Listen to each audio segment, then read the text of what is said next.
বাঘের আতঙ্ক বেলপাহাড়িতে।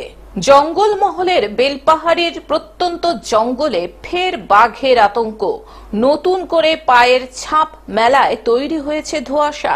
আমরা বনের মানুষ হয়ে আর বাঘ ভয় করি না, আতঙ্ক মানে আমাদের এই এলাকায় তো আগে আমার বাবা বা তার আগে ঠাকুর দাদার আমলে তো বাঘ ভালুককে শেষ করেই তো এই সব এরিয়াগুলো।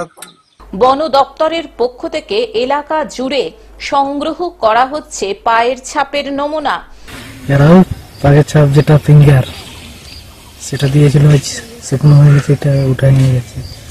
বেলপাহাড়ির ধরমপুর কাসমার গ্রামের বিভিন্ন চাষের জমি থেকে উদ্ধার করা হয়েছে পায়ের ছাপ।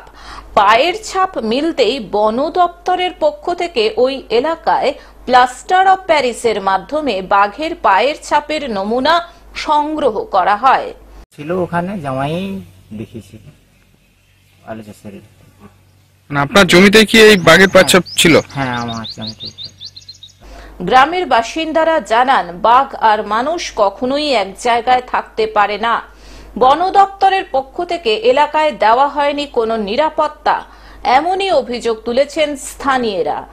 আমাদের গ্রামে না, এটা হচ্ছে ধরমপুর মৌজা, মানে আমাদের সামনাসামনি বটে সেই এলাকায়। তো এই যে বাঘ দেখা গেছে, আপনারা কতটা আতঙ্কে রয়েছেন?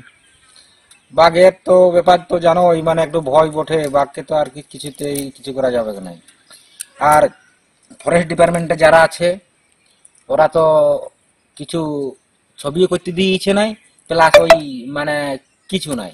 ঝাড়গ্রাম থেকে অরূপ ঘোষের রিপোর্ট, গ্লোব নিউজ। এখন থেকে গ্লোব টিভি দেখুন আপনার স্মার্টফোনেও। গুগল প্লে স্টোর অথবা অ্যাপল স্টোর থেকে ডাউনলোড করুন গ্লোব টিভি লাইভ অ্যাপ। এছাড়াও জিও টিভি অ্যাপ থেকেও দেখুন গ্লোব টিভি লাইভ।